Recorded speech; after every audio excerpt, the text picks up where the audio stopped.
And in fact, Duluth, Minnesota, which is about 2 hours away from us, hit an all-time record yesterday, and they hit about 82 degrees, and it's a new record for that date from many years ago. So, welcome to the North American Bear Center, and for those people out on the internet land, thank you for tuning in. Behind my voice, you might hear mom number one calling little Holly Bear, and well, we'll see what happens. She was late to the party at 11 o'clock, and we'll see what happens here at 1. So right out of the gate here, we have Honey Bear. Honey Bear is front and center right by the cedar pile for the PTZ driver, and boy, I'm getting to look at this fabulous array of food. It's apples, red grapes, yogurt-covered raisins, some peanuts out of a shell, and dried cranberries. Boy, does that sound yummy, Heidi.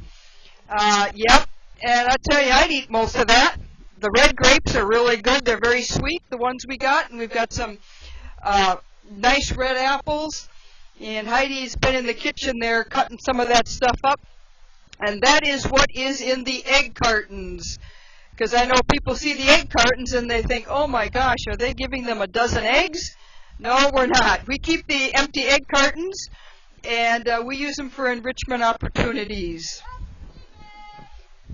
I'll tell you a little bit about Honey Bear. She's our 18-year-old female who has never had cubs. She is a black bear. Even though she is a brown color, she is considered a cinnamon phase black bear. She is a sweetheart once you get to know her. It takes her a little bit of time to get comfortable with the new person, but once she does, she is just a sweet bear to work with.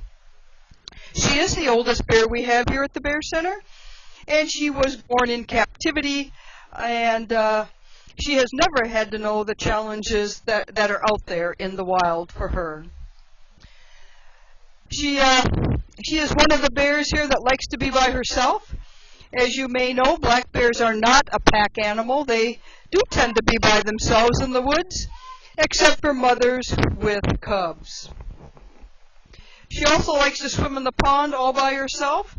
I don't think I've ever seen her in the pond with one of the other bears. She just waits them out. One of our other bears here is Ted Bear. Ted Bear is our 17-year-old male, and he was out much earlier this morning, and he also was born in captivity. Ted Bear is a very social bear, and he likes all his caregivers from day one. He always has a friendly greeting for us, whether we have food or not, and he's just a great ambassador bear for the North American Bear Center. He's just a gentle fella, even at the weight he's at, which is about 680 or so, and he is just a gentle fella. We have two other bears yet here at the Bear Center, and one of our staff members has been calling both of them, and the next one is Lucky Bear. Lucky Bear is our 7-year-old neutered male, and I might be a little surprised if Lucky comes down. Lucky is demonstrating continued slowing down of his metabolism. He's getting increasingly lethargic, and food is becoming less and less and less of an attractant to him. He is showing other behaviors that we've seen in past years about this time, where he's about ready to call it a year, go in his den, and take a long winter's nap. But Lucky Bear, as I said, is our 7-year-old neutered male. He comes from the state of Wisconsin, and he was born of a wild mother. He was separated by his mother because some people took him out of the den. We don't know why, but it did certainly do him a disservice. He was found wandering in people's yards. The DNR picked him up, took him to a rehab facility, and he was deemed non-releasable. We got little Lucky Bear at the time. He was a little Lucky Bear at about 20 pounds in July of 2007. He's now over 400 pounds, and he's a handsome bear, to say the least. Lucky Bear is very curious, and he demonstrates that by watching every change we may make in the bear enclosure, whether it be cut some branches off a tree or work on some of the fencing or what have you. Lucky Bear is our inspector. And the last bear I'd like to talk about is Holly Bear. And Holly Bear, as I said, came down late at 11. Somewhat slower. We don't know a lot about Holly because it is our first summer with her. Holly Bear comes from the state of Arkansas, and she too was born of a wild mother, except she was separated by a wildfire. Some people brought her in to their home and raised her in a family environment, and we're sure that they meant well by doing that, except that really wasn't in the best interest of Holly Bear. The authorities found out about that, and she was also taken to a rehab facility, and she too, like Lucky Bear, was deemed non-releasable. We got Holly Bear in December of 2013, and that is actually how she got her name. We got Holly Bear during the holiday season, and she is also named after a food that bears eat. It's called a holly berry. So little Holly Bear is about 20 months old now, and she is considered a yearling. A yearling bear means a bear between their first and second years of life, and she has developed a friendship with Lucky Bear, our 7-year-old male. Lucky tolerates a lot of things from Holly that you probably would never see in the wild. It wouldn't be very common to see a 7-year-old male and a yearling female hanging around together in the wild, but you do see that here at the Bear Center in captivity. They will play together, and Lucky on occasion will share his food with her. During hyperphagia, which was taking place here in August and early September, Lucky wasn't quite so sharing with his food because, of course, hyperphagia is one of the 5 stages that a bear goes through during the 12 months of a year. Hyperphagia is a time when they are trying to eat, and eat some more until they gain enough weight so they can hibernate. Otherwise, Lucky is very tolerant of Holly Bear, and he has a way now of just looking at her and telling her he's had enough, and she gets the message very quickly. So those are our 4 bears here at the North American Bear Center. They have 2.5 acres to roam here at the Bear Center. It is all natural woods. When you get to the tree line on the other side of the pond, of course the pond and the waterfalls were man-made, but once you get to the tree line, it is natural woods here for the Ely area. I do have an announcement to make. Today is our last day of daily enrichment opportunities for our listeners, and we want to make an announcement about a slightly different program moving into the later in the fall when our bears really begin to slow down, and then of course hibernation is next. I want to introduce Scott Edgett. He's our Senior Director of Operations here at the Bear Center, and he's going to talk a little bit about what's going to happen during the month of October. Well, hello out there in PTZ land. I want to say hi and thank you for being on board with us. I want to say thank you to Judy Thone and her great job that she does and this staff does each and every day. I want to let everybody know that we're going to be having a great new program starting this Wednesday. And it's going to be called Live from the NABC, and one never knows where it'll be broadcast from.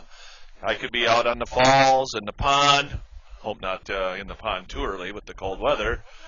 But it's really exciting to get to finally talk to all you out there. And I want to thank those Lily fans out there, those pod chatters, all the volunteers and the moderators of the PTZ. I try and wave to you every now and then. Oh, look at this. We have Lucky coming in. He's over toward the feed area and the food shed. And, oh, is he just a specimen. What a beautiful bear. I love that guy.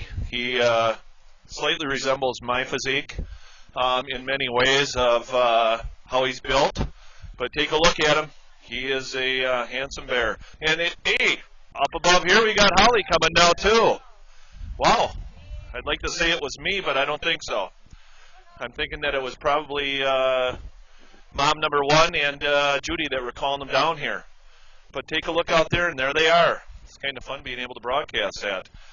You've probably heard before, I've grown very, very fond of Honey and her beautiful eyes and the color that she's got. But actually all of them, including Ted and Holly, Lucky, and they're just all my favorites. I've learned so much in the time that I've been here already, and that is that what's out there and what people believe about the Bears is very interesting. Education is so important in today's world, and letting people know how things are. It's just really nice to know that we've got a staff here that's dedicated to teaching people every day about what the Bears represent, and that is just a docile bear that is just calm. Definitely respect them, but the learning curve is just really neat. Again, we're going to be definitely excited to see you on Wednesdays at 1 o'clock through the month of October. And, you know, we might even let you know about the weather and what's going on there. I could be out in a blizzard. Who knows what it's going to be. Now I get the excitement of being able to give you guys the 2 questions that we've got in the Bear Facts category. Are you ready? Why do bears chew their foot pads during hibernation? I said earlier, I don't know that question because I don't chew mine. But, doggone it, Judy will be giving those answers to you. And the second question is, cubs weigh 1/2 to 1 pound at birth. By their first fall, what do cubs weigh?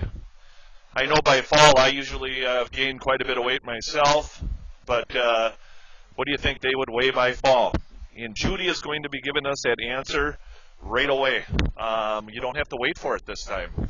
And I'm going to turn this over to Judy now, and I just want to again say thank you, and we'll be looking forward to seeing you all at 1 o'clock on Wednesday. Here you go, Judy. Well, thank you, Scott. We always have trivia questions for not only our visitors here at the Bear Center, but those of you worldwide. And the first one was, of course, why do they chew their foot pads? They are removing the callous, thick part of their foot pads, and the bears will lick those the tender feet, the pads underneath, and they will eat the callous foot pads that they just sloughed off. The next one is about cubs' weight. They weigh 1/2 pound to 1 pound at birth. What do they weigh their very first denning season? Now remember, they're born in January, so when they den that same year, what are they going to weigh? They could weigh as little as 15 pounds, now that's not much, or as much as 165 pounds, yeah, depending upon the food supply available. So there's tremendous variation involved in what they will weigh their first hibernation fall. I want to thank everybody who's participated all summer long during our enrichment opportunities. The vast majority of the summer we had enrichment programs at 11, 1, and 4, and it took tremendous resources both here as well as worldwide to make those happen. They're certainly going to be on the docket for next year. We'll work at next year's programs here through the winter, and we'll certainly be getting back to you in the springtime about that. But enough of that. We're going to start our October program here this Wednesday. It's 1 o'clock Ely time. That's 1 o'clock Ely time. Everything is Ely Bear time with us. And I want to thank you all for joining us. And for those people on the deck, you're going to get some good photo ops here with Lucky and little Holly here right about 3 feet apart. So thank you all. There'll be no program tomorrow on Tuesday, and we will start up this Wednesday at 1 o'clock. Thank you very much.